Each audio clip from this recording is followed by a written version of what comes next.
Welcome. Welcome to the Adult Career Pathways Institute. I am Patsy Egan. I direct Atlas, and we are so glad that you made time for this event today.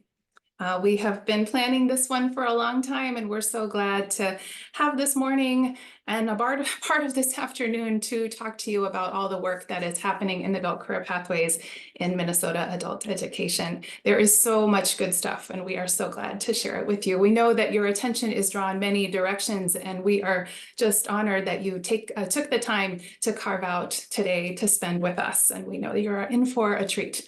Lots of good learning. You are in good hands today. And it is my pleasure to turn things over first to our director, Brad Hasskamp.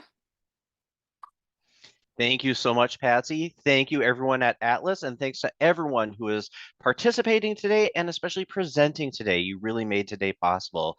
So excited to talk with you about Minnesota adult education and what we're doing to help our adult learners advance with their career and educational goals. Before we dive in, let's take a moment to really think about some key facts about our Minnesota adult education learners.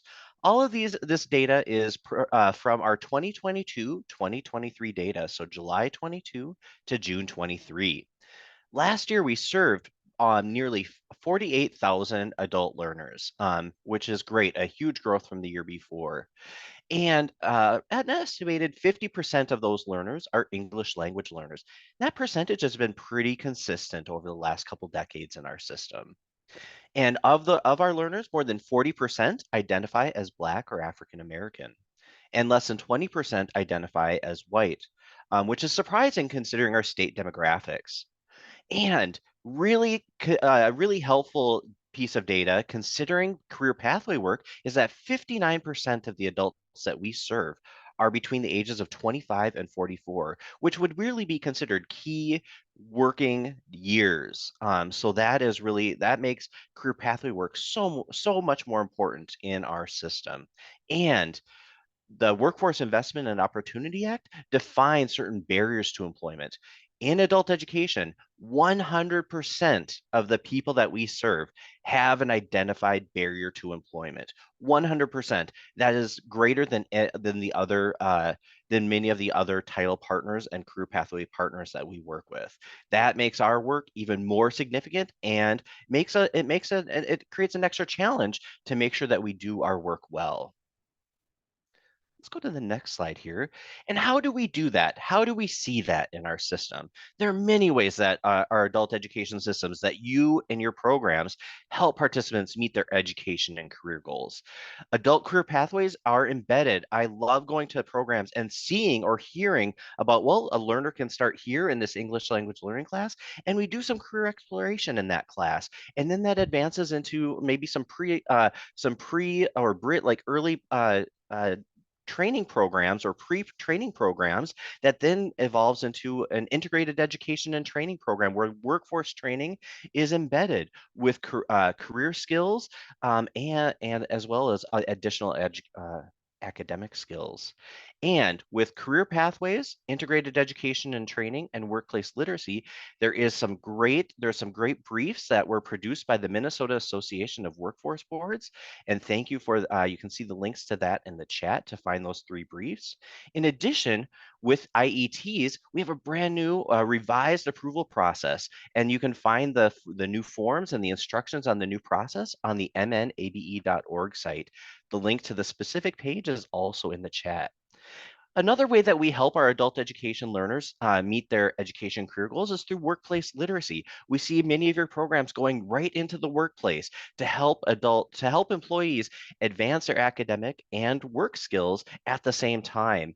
And we see that those models working strong throughout the state of Minnesota. So that's a wonderful, another wonderful example of some of that excellent work. Another key area of how we make this happen is by looking beyond just one single site and working collaboratively as a region.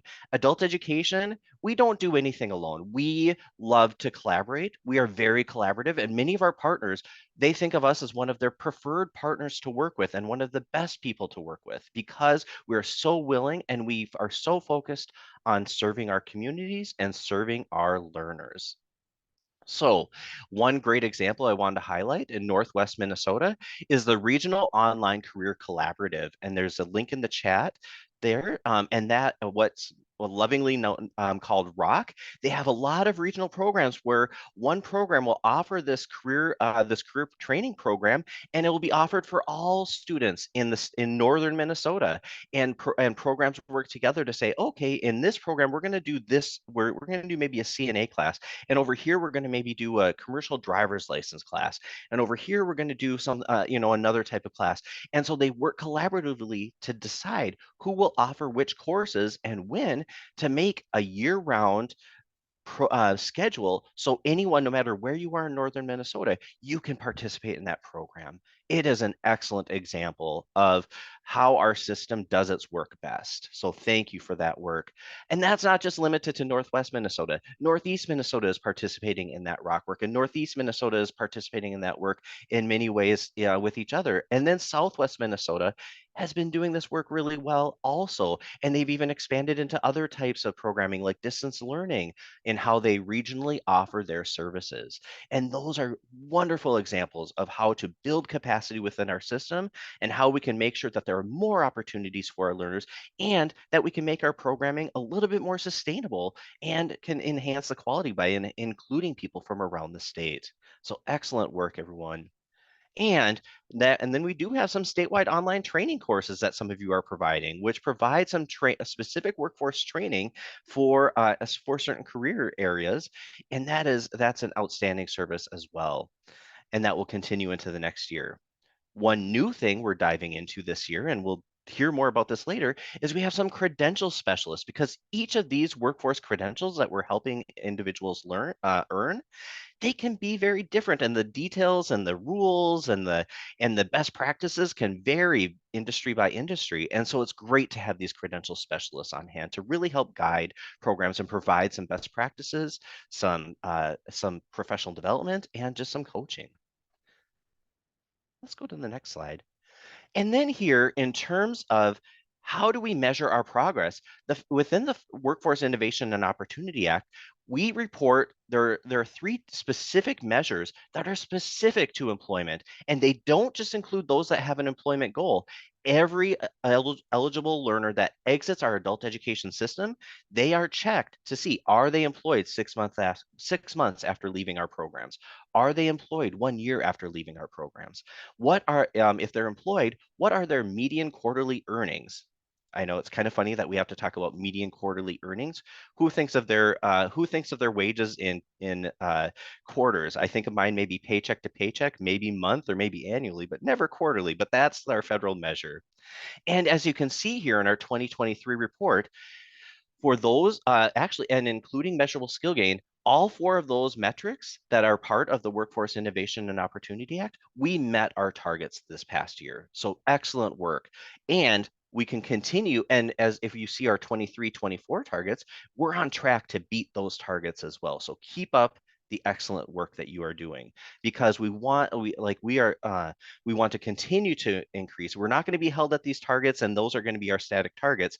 The federal government every year will require increased targets, going up another couple percentage points.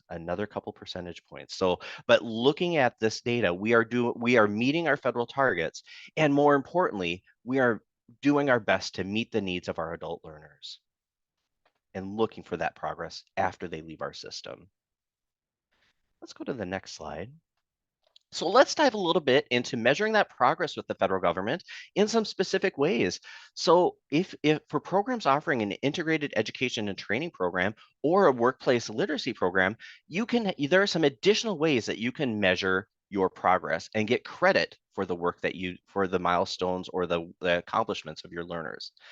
Before we dive into that, though, it's helpful to know that out of our nearly 48,000 learners that we served last year, more than 1,000 were in an IET program, and about 120 were in a workplace literacy program, according to the data in SID.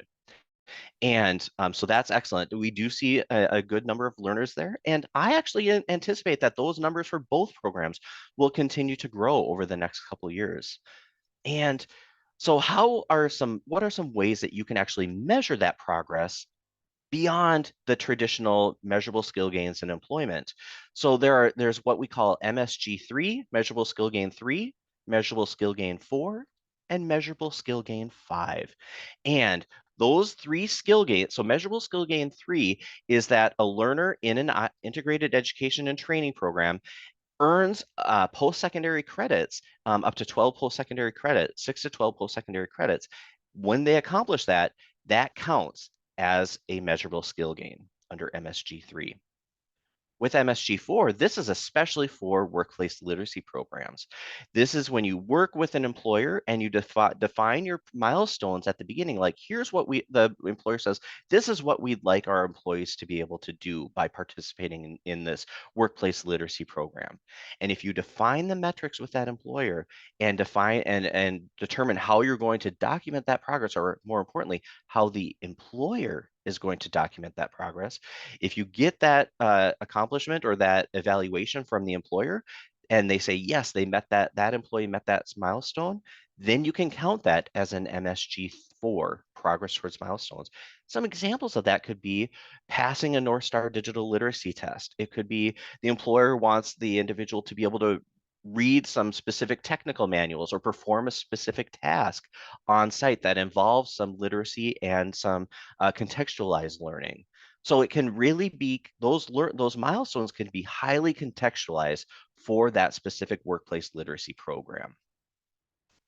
And then finally, with measurable skill gain 5, this is passing an occupational exam or demonstrating progress of attaining technical goals or occupational skills. And so earning certain credentials, passing certain exams that are key to an industry. If if a learner passes those, that can count as MSG5. So those are really helpful measurable skill gains that apply only to integrated education and training and only to workplace literacy. To see more details about how to implement those and what those look like, you see in the chat there's a link to our technical assistance guidance. So please take a look at that. And then let's also, one other area where we see adult career pathway work in action is in our state Workforce Innovation and Opportunity Act plan. There is a new plan that was just submitted to the federal government this month, and that is our state plan. We are working with WIOA Title I programs, that's adult, dislocated worker, and youth programs, with our Title III, like our career force centers, and with Title IV, our vocational rehabilitation, in addition to many of our workforce partners like Career and Tech Ed and many of those other partners. In that plan, every program was asked to address and align to 3 goals that are unique and new to this new plan that goes into effect July 1, 2024 through June 30th, 2028. The 3 goals that we are asked to do as a system with our federal work is to increase collaboration and alignment with our workforce development partners. That includes post-secondary, that includes post-career force, that includes a lot of our support services, not nonprofit organizations that provide support services for our learners, as well as other types of training programs and things like that. So increase our collaboration, increase our alignment with our partners. In addition, goal 2 is to develop employer-led industry sector partnerships. And some of those already exist. So it's not just to develop them or build them in the first place, but it's also to sustain the ones that are working well and improve upon the ones that are working. So that is our second goal. And then the third goal is to create a more inclusive workforce system across the state. So as you're looking at those, you might wonder, how are we doing that? Or maybe you have some great ideas about how we're doing that. Let me share some examples of how we see our work, your work, in contributing and championing those goals. So first, as we look at increasing our collaboration and alignment with our workforce partners, we see 4 key areas where we are making that happen. 1, We see you co-locating with a lot of partners. We see adult education programs in post-secondary systems, at career force centers, with social service organizations, in correctional settings, in tribal nations, online, and in many other places. So that co-location is really helpful. When the federal government came here for our monitoring visit in January, they said that they were so impressed with that we had adult education programs directly in or connected to the career force centers with our WIOA partners. And they had not seen that very often, which I thought that was more commonplace. But they said that the integration that they saw and the collaboration they saw through the monitoring visit was exceptional. So excellent job for to our participants that were part of those federal monitoring visits. Another way that we increase collaboration and alignment is through our regional transitions work. Our regional transitions coordinators have been working with us for more than a decade to help our system connect with our system partners and build wonderful working relationships. So our RTCs, or regional transitions coordinators, are doing excellent work to help us accomplish this goal. In addition, a new goal that launched this past year with Minnesota State is an ability to benefit plan. And it's an option where an adult that is maybe still working to pass the GED test or pass the high set test or earn their diploma, while they are finishing that up, they can also enroll in post-secondary and earn financial aid as long as they're considered part of the ability to benefit plan. And as long as your adult education program has an agreement with a Minnesota State post-secondary campus to develop an ability to benefit program, then you can have those learners accomplishing both, finishing out their diploma and starting their post-secondary pathway, maybe in a career tech ed pathway or something like that at the same time, which is really outstanding. And we hope to see more adult education programs and more campuses jumping on board with the ability to benefit plan. And then finally here, we have the collaboration with DEED and CareerForce to create that conditional work referral policy and conditional work referrals where folks can be referred from the career force to really help build their technology skills and build their employability skills. And maybe they don't have an academics goal, but maybe they just really need to learn technology or just need to learn employability skills. With the conditional work referral, we can serve them with that referral. And then that, while that won't generate federal funding, that will help your program generate state adult education funding. And so that's a wonderful partnership opportunity that we have in our system as well. Let's go to goal 2 here and look at our industry sector partnerships. So first, one piece of data that really stands out to me, as we asked you last year in our August submission, what are the workplaces that you've been working with? You came back and shared 333 different employer work sites that you worked with. That is outstanding. That outnumbers the number of adult education locations or sites in the state of Minnesota. You are working with a lot of employers and a lot of work sites in many different ways. Maybe you're offering programming directly on site, or maybe it's something a little bit more enhanced, or maybe it's more of a partnership where you're doing site visits or career fair, job fairs together. So, but 333 different employer work sites. Wow. You deserve a big round of applause. That's a lot of employers that you're working with and partnering with to make the career pathway work happen. So thank you. Thank you for your outstanding work. And some other ways that we see this happening is with workplace education programs, like I mentioned before, to build those, to work with employers and build employee skills. It's the IETs, those integrated education and training programs that help individuals build their academic skills, get workplace skills and workforce training all simultaneously. And just in general, a lot of the contextualized work that you do in in English classes, in math classes, and contextualizing those skills with life skills, with life needs, with work goals is so important. And that contextualized instruction is so helpful to really build those individual skills. And then finally, just in general, in adult education, we not only championed or identified the CCRS as one of our sets of content standards with language arts and math. But we also said the ACES transitions integration framework, the ACES TIF, is another set because we see those employability skills as so essential to our instruction as well, to add those to the academic instruction. And in addition, North Star digital literacy skills, acknowledging how essential digital literacy is and building that into our academic instruction is so important. And so having those 3 sets of content standards really shows how we're going above and beyond just teaching core academics, but really looking at the holistic needs of the learners and the communities that we serve. And finally, with goal 3, creating a more inclusive workforce system. There's a lot of ways that we're doing this. And I think it's so natural to us that sometimes we don't realize what we're doing in this area. One, the amount of English language learning classes that we offer throughout the state, I mentioned before that about 50% of the individuals we serve are English language learners.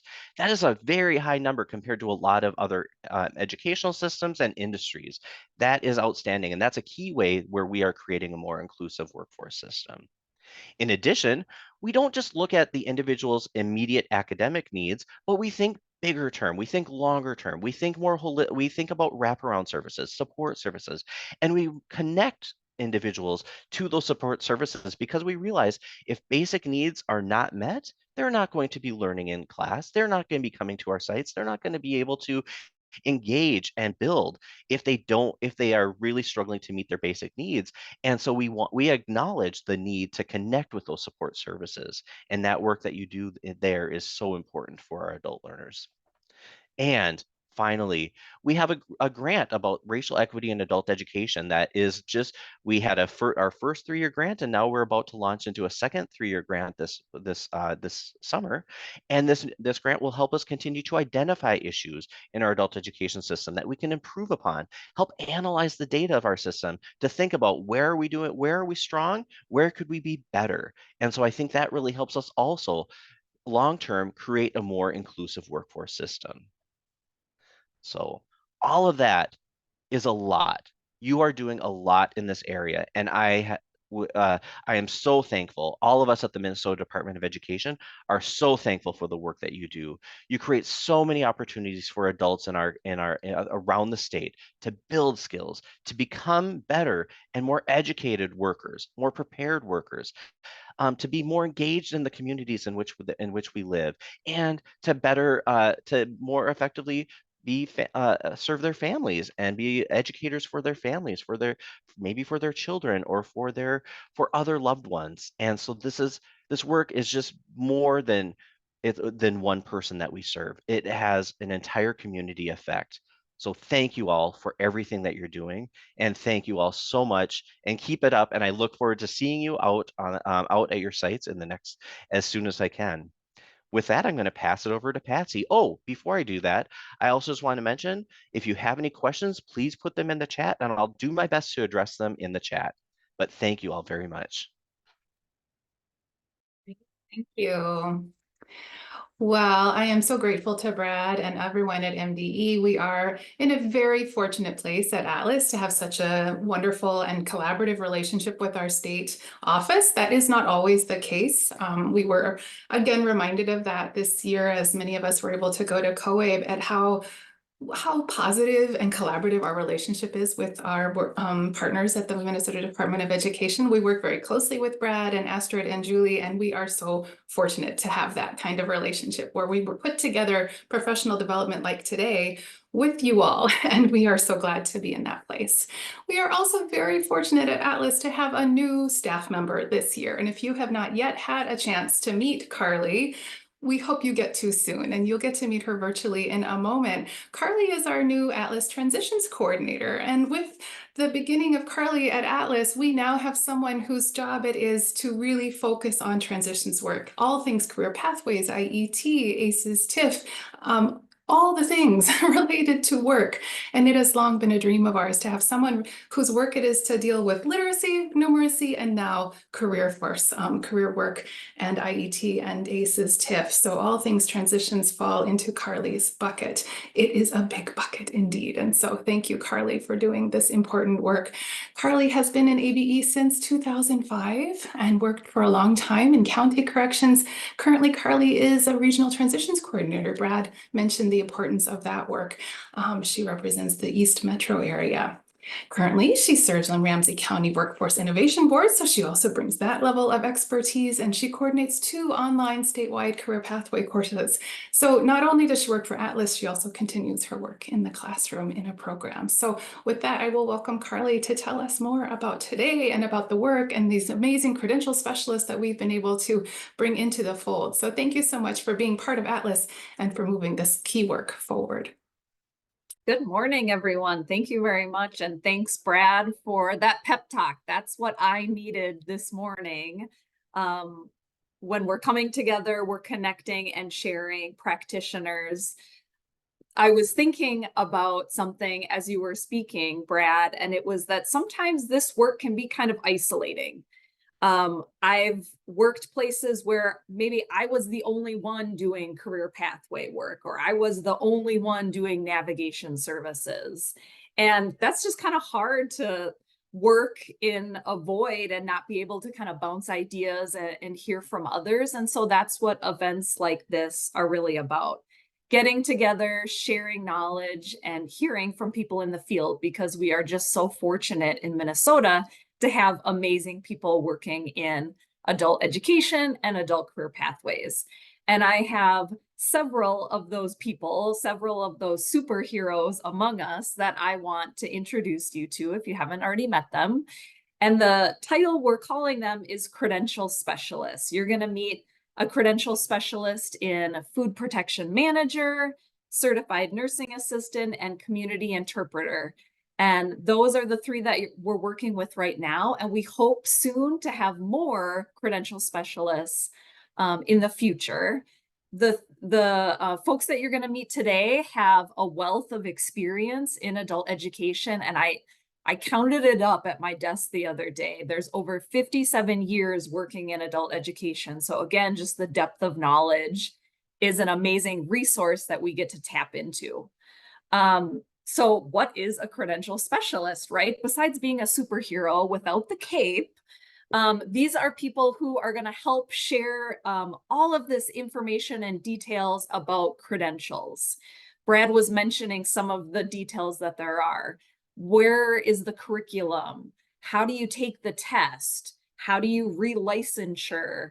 Do you get credits? What ABE programs are offering these credentials? What non-ABE programs are offering these credentials? There's just a lot to know about some of these certificates and credentials in our field. And, I've been in ABE for a while, and one day a student is asking about, starting their own business. The next day it's phlebotomy. It's really hard to know a lot about all of these different careers and credentials. And so that's where these individuals will step in and help us gather all that information. So they've created a resource guide that's on the Atlas website, and those links are being shared with you. And they have also created an article that was in the most recent Minnesota ABE Connect newsletter, sharing about their credential. And their contact information is available to everyone if you need individualized assistance. And where would that come in handy? Well, maybe you just have more questions about CNA, for instance. You're wondering where you should refer somebody to, or maybe your program is thinking about developing an IET program or an adult career pathways, and you just want to bounce ideas off somebody else that's got the experience and the knowledge to help you. So those are some of the things that our credential specialists will be able to help us with. We're going to hear from some of them now. Our first one is Certified Food Protection Manager. Heather Turngren wasn't able to be here on the call with us because she's traveling, but I am going to share a short video that she prepared to tell us more about Certified Food Protection Manager. Hello, I'm Heather Turngren. I'm with Minneapolis Adult Education, and I'm speaking about the Certified Food Protection Manager credential. It's a mouthful. We're calling it CFPM for short. As I said, I work with Minneapolis Adult Education. I've been there for over 24 years, teaching all levels of English learner instruction, high school equivalency, and everything in between. I've developed a lot of adult career pathway and integrated education and training curriculum. And I have been teaching CFPM for over 16 years. Currently, I work with a local community college on offering that class. I also am a consultant with the city of Minneapolis, and I work on overcoming challenges in a lot of our smaller establishments that need to serve food safely to the public, which is you and me. I'm talking about the CFPM credential. This morning, I'd like for you to take a look at the middle of the screen.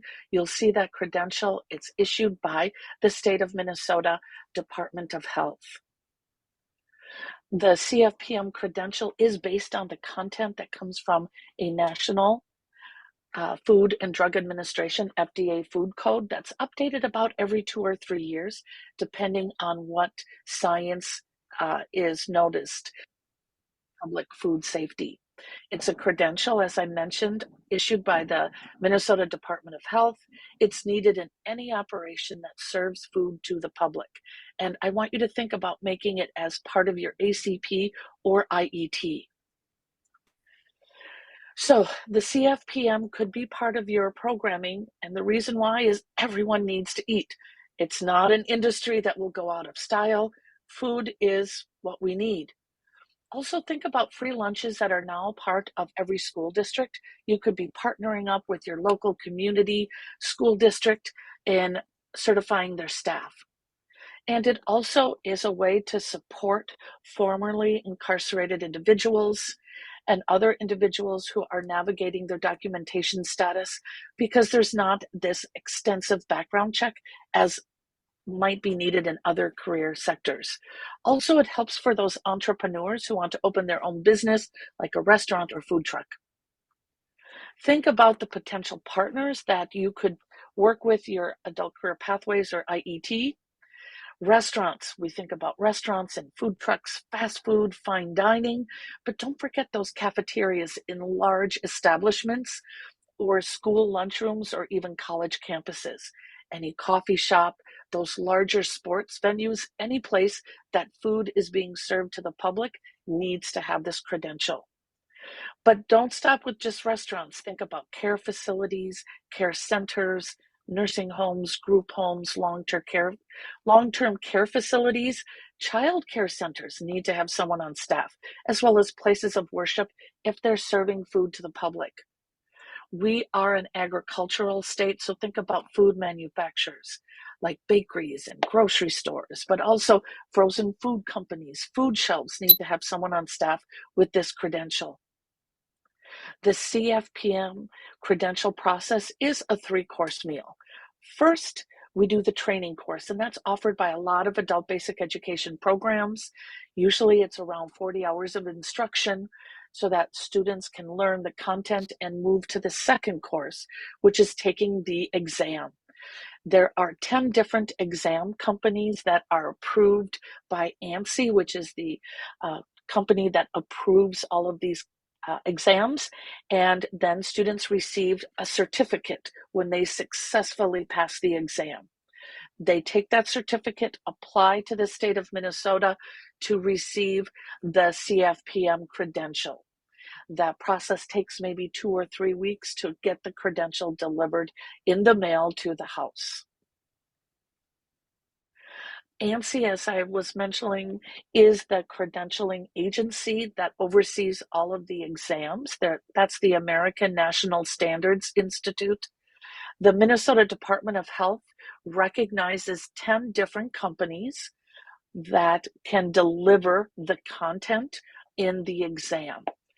A lot of us go with the name recognition of a company that spends millions of dollars for us to say the name, but there are 10 companies. ServeSafe is well known, but also 360 Training.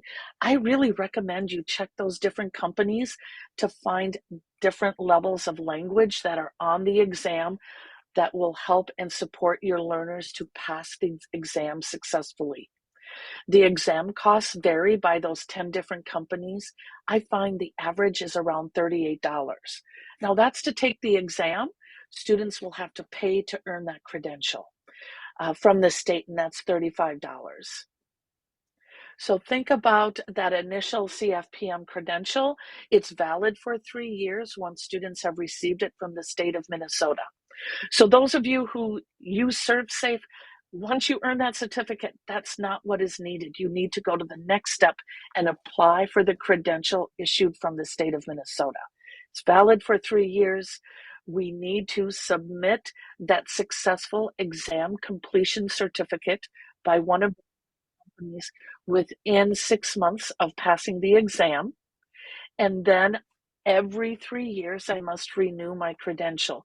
And that credential is renewed by taking a 4-hour renewal course from a certified instructor. You do not need to pass the exam if you complete the renewal course before your initial exam expires in 3 years. I want to thank you, and I wish you bon appetit, and please send me any questions you have through email.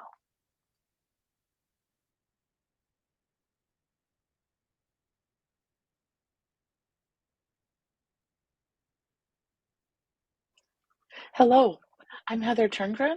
There we go. Okay, well, thank you, Heather, for preparing that. We're so it's too bad we couldn't see you today, but that was kind of the cliff notes on everything to do with Food Protection Manager. And I learned things through that video and the resources that Heather has provided with us. I taught ServeSafe for like 2 years and I learned things. So hopefully you feel the same way. We are going to move on to our next credential specialist. This is Julie Garner-Pringle from International Institute of Minnesota, and she is also traveling. So I am going to play the video that Julie provided for us on Certified Nursing Assistant. Hello, everyone. My name is Julie Garner-Pringle, and I am here today to talk about nursing assistant training programs and the certification process in Minnesota. I have been working with adult learners for 25 years for all of my career. I was lucky enough to work in Hungary with teachers who were learning English to become English teachers in Hungary. And I got to work with adult learners in Egypt from all different fields that were just learning English to further their careers. I've since been in Minnesota and with the Nursing Assistant Training Program at the International Institute for over 15 years now. I'd like to start with talking about the training programs in the healthcare field in general. As you probably know, healthcare field is always in the top 3, 4, maximum 5 fields that are growing and fields that have openings and needs in Minnesota. It's also a field with many different career pathways within it and opportunities to grow. It all the while should be making a living wage and hopefully feeling good and proud about what someone is doing while they're working in that field. In Minnesota, the Department of Health approves the different training sites. There's a minimum of 75 hours that are required, and that includes 16 hours of clinicals or skills, and then the rest, up to 59 hours, is content, curriculum content. There are 4 ABE sites: International Institute of Minnesota, Harmony, Mounds View, and Rochester, that have the nursing assistant trainings that end in the state certification exam. But there are many other ABE sites that have classes that are maybe intro to healthcare careers or pre-CNA classes. And those classes, of course, help prepare people to be able to attend other CNA trainings. Many colleges also have CNA training. For context, at the International Institute of Minnesota, we use TABE reading tests as a screening into our training, and we require a minimum of 462 on that TABE reading. Like I said, the trainings need to be minimum 75 hours and approved by the state of Minnesota. Many are longer than that. That's just the minimum. Again, for context, International Institute, we have 2 tracks. One is 150 hours long and the other is 300 hours.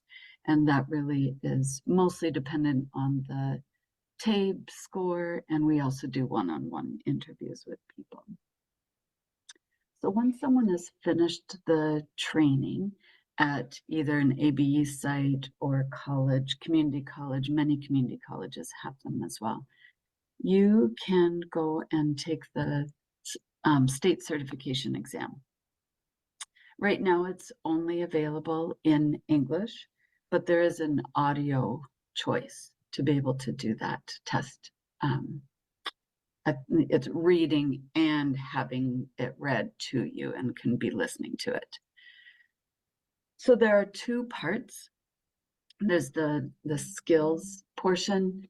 It is needing to demonstrate skills to a nurse evaluator in a skills lab with all of the equipment available. Then there's also the knowledge portion that is on computer with a 2-hour time limit. That's where, sorry, that's what I was mentioning, that was only available in English but has an audio option. That has a 2-hour time limit and is a 77% passing. If somebody passes one portion, but not the other, you can go and retake just that one portion that we're not successful on.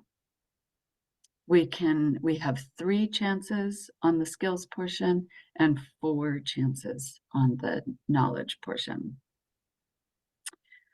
It costs normally about $250. There's a little bit of a range depending on where you go, but that's the average cost.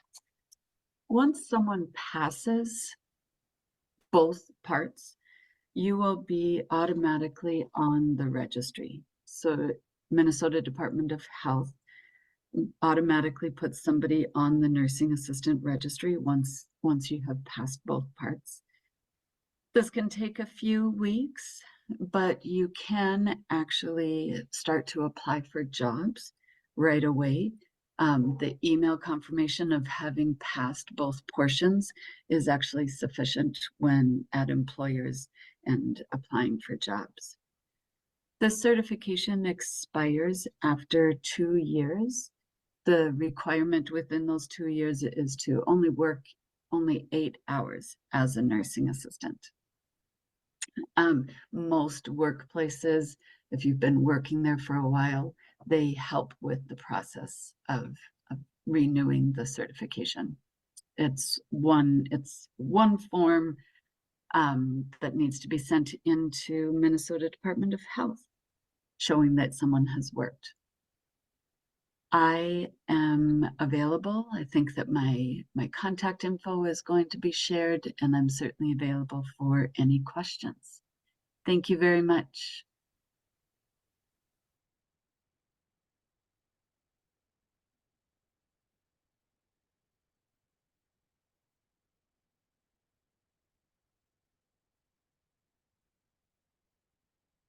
Okay, and we're back. Here we go. There's my audio. Okay, thank you to Julie for preparing that video for us. Again, just kind of outlining some of the key things to know about CNA. This is such a common certification that students ask about. And there's so many classes that are bridge to healthcare or things like that. So that's key for us all to know a little bit about that. And now we have somebody live and in person here, one of our credential specialists. So I'm going to turn it over to Brooke Nelson from Corinne Organization of Minnesota. Thanks for being here. Hi, thank you for having me. How do I sound? Are people able to hear me? Sounds good, Brooke. Thank you. Fabulous. So hello, my name is Brooke Nelson. I am a career counselor with the Community Services and Interpreting Program at the Corinne Organization of Minnesota. And I am one of the credential specialists for the community interpreter training. But I just said one of because I have a co-credential specialist, and that would be Lisa Gibson. She is the program manager for our Career Pathways and Financial Opportunity Center. If we go to the next slide, I have just some very basic details of our backgrounds. I can start with Lisa. So she began working at KOM in 2016, I believe first as an AmeriCorps volunteer, and then transitioned to more of a full-time position, briefly left because, grants, they start, they end, and loved the work so much that once there was an opportunity for her to come back, she did, and she's been here ever since. So she started in my role as a career counselor with the Community Services and Interpreting Program, previously known as TRIN, and now she is our program manager and has been since 2022. Because in 2022, that's when I started. So I've been working here since 2022. And before that, I was working in China as a foreign language teacher at a boarding school there. Then I got a master's in applied linguistics and teaching English as a foreign language. And then I began working for a university and particularly worked with a lot of immigrants and refugees, especially the Corinne community, who I tutored all throughout college. So I'm happy to be back and working with the Corinne community even more closely now as a career counselor for this program. We can go, perfect. So the community interpreter, I have here like the what, who, and why of this certificate. So what is it? It's a 40-hour certificate. In the field of interpreting, there's a really big difference between a certificate and a certification or being certified. So a certificate indicates that you've undergone some sort of training where you had to go to classes, do assignments, pass a test. That's getting a certificate. There are a few different options. The one that people tend to choose in an ABE context is going to be the TCI, the community interpreter, because that allows you to interpret in a few different contexts like community, education, and medical.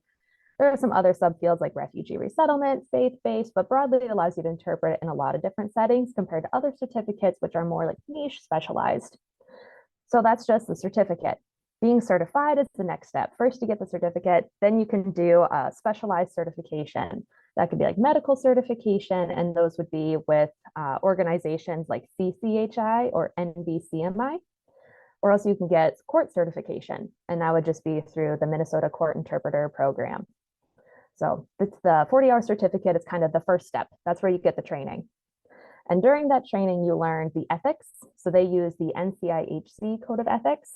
And then you learn about a lot of important interpreting skills like the say no model. If a provider asks you to fill out paperwork for a client, we know because of the ethics that's outside of our roles, that violates role boundaries.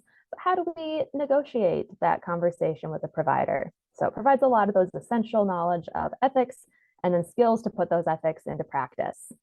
So who is a good fit for this type of training? Technically, in the state of Minnesota, you don't need a certificate to interpret, but sometimes that's where you end up hearing, those interpreting horror stories of the interpreter didn't really understand what was being said or misinterpreted something. So ideally, we'd like for, interpreters to have training. So in order to join this type of training, you just need to be multilingual, have high fluency in both languages, a high school diploma.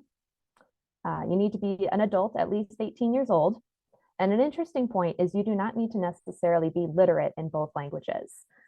Because the language of service in Minnesota is English, they should be able to read and write and speak and listen in English. But when it comes to their other language, like Karen, they don't necessarily need to write because interpreting is different than translation. Interpreting is spoken to spoken, translation is written to written. So for the interpreter program, you do not need to have literacy. Of course, it's obviously a big boost. And so why do this kind of training? Why would participants want to, become an interpreter? Well, it uses existing skills. It offers higher pay. Like, of course, how much you make as an interpreter can vary widely, but oftentimes an interpreter without the certificate might make anywhere from like $17 to maybe $25 an hour. Whereas if you get that certificate, you're looking at $20 to up to $45 an hour.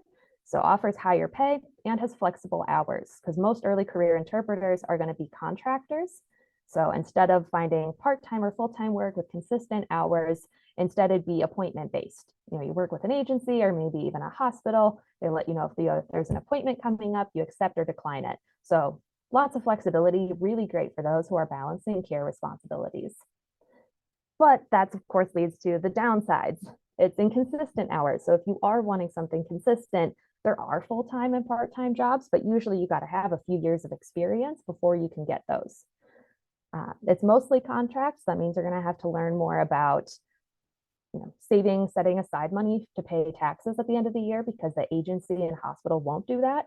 You'll want to learn about how to track your expenses, so that way you can reduce your taxable income at the end of the year. So like, how do you track your mileage?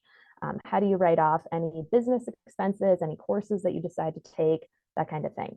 And one thing I want to mention before I forget is for the training itself, who leads it. It is supposed to be led by a certified trainer.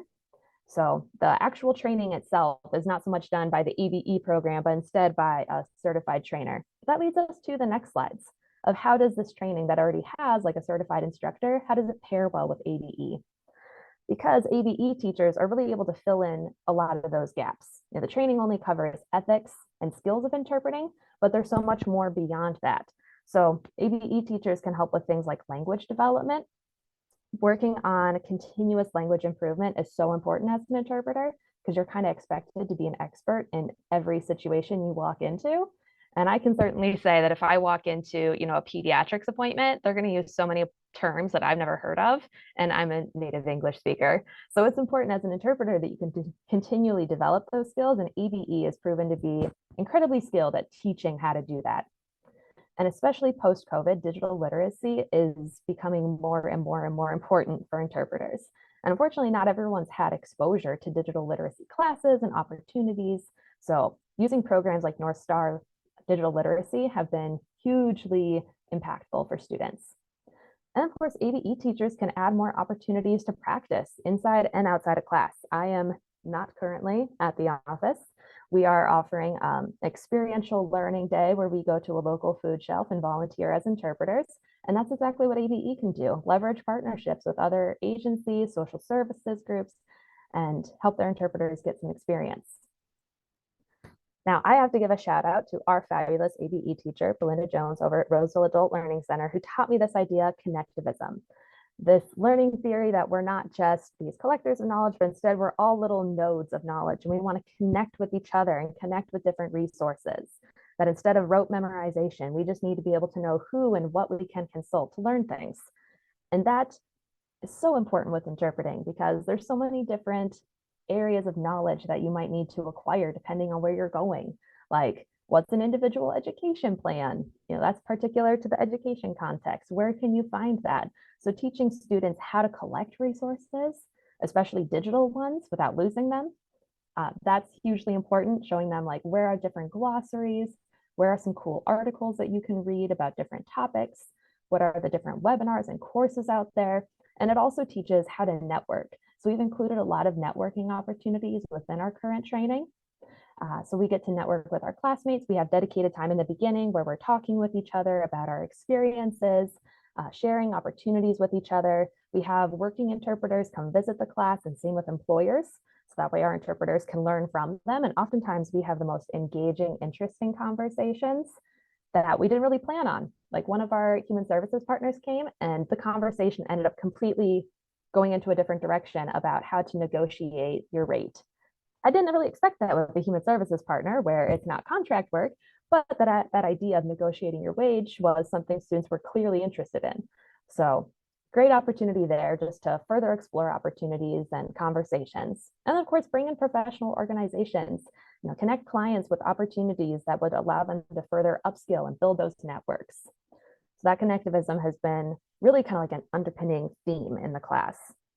And then ABE teachers can add in career opportunities, can help them learn more about the interpreting field, like what are these all different certifications? How do I get them? Who do I talk to?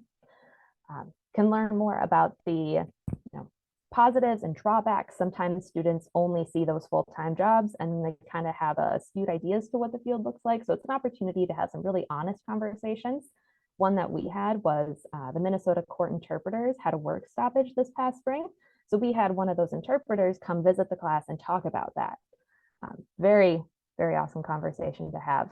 And then, of course, you can present the opportunity for career pathways like that certification, whether it's medical or court, and university. Shout out to Century College for being one of the few programs in the nation that offers interpreting and translation courses. So that's always an opportunity that ABE can bring in too.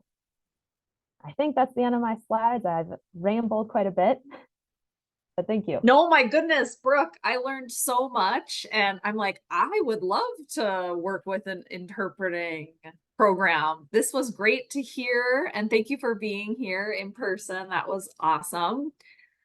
We just are going to kind of wrap up and get you ready for what happens next with the Adult Career Pathways Institute. But first, if you have any ideas about what other credential specialists you would be interested in, please share those ideas in the chat.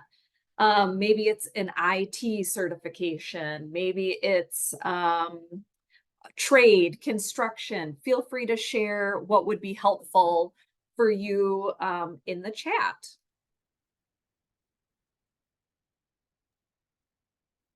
Yes, we are hoping to add more credential specialists in the coming year, so please drop those ideas for us. And then we want to, I see some coming in, great. And then we want to make sure you know about a few things that are coming up. And so thanks to Gail for dropping some announcements into the chat box. Actually, it's a link to a document with all the announcements so that you don't have to manage multiple links. There's just one that goes to a PDF with a few things we want to be sure are on your radar. One in particular, and that is that we have an advisory team that works to help us guide professional development for anything related to transitions work, adult career pathways, IET, etc. And so that team serves on this committee that we use to help us decide what kinds of professional development we will offer, what it will look like, what topics for webinars, for example, what kinds of things we are going to do in the coming year around professional development, around career pathways. And that team is currently being gathered for the coming year. And that application is due June 3rd. So if you go to that document, you'll see where that is housed. There is also another team, and that is around administrators. So if you are an administrator and you're interested in contributing to professional development for fellow administrators, that team is also being gathered, as well as the statewide professional development advisory team. Also, we have a new mentoring experience that was piloted just this last spring, and another mentoring experience if you are interested in either being a mentor or perhaps you want to be a mentee and you are in a new role or are new to adult basic education. We have a new experience kicking off in late May, and that application is ongoing, but do it soon because it is kicking off next month. And then just a heads up for those of you who are in an administrative or leadership position, we have a webinar just this coming week on leading with a trauma-informed lens. So just a handful of the many good things upcoming here at Atlas. As far as what happens next here this morning, in about 15 minutes, so you have a quick break here, and then our next concurrent session begins at 10:15. The flyer that Gail just dropped will help guide you to all the sessions. So from now on, you'll use the flyer to go to your next sessions. There are 2 more sessions to go. There's 15-minute breaks in between them. So from 10:15 to 11:30, there are 2 things to choose from, another break, and then from 11:45 to 1 is the final session. You'll use the program flyer to navigate to those concurrent sessions, and the flyer is magical. You will also use this flyer as your evaluation link is also there. So at the end of that flyer, at the end of this event, when you have a moment, you'll fill out the evaluation, and that is how you will download your CEUs. So hold on to that link to the flyer because it will access all the concurrent sessions as well as your evaluation, which leads you to your CEUs. Also, just a note that the land acknowledgement is also based there, and that is where we will also place the recordings for each of the sessions. That join link that you see now will later be replaced with the recording link. The next session begins at 10:15. And we just want to thank you. And Carly, what else do you need to tell us here? I don't think there's anything else besides thank you for being here. And I'm looking forward to the presenters we have today. And let's just have a great day. Yes, thank you so much to Carly and all of the people who presented this morning, as well as Gail and Marisa for all of their work behind the scenes. We're so grateful to all of you. We'll see you in just a few minutes in the next session.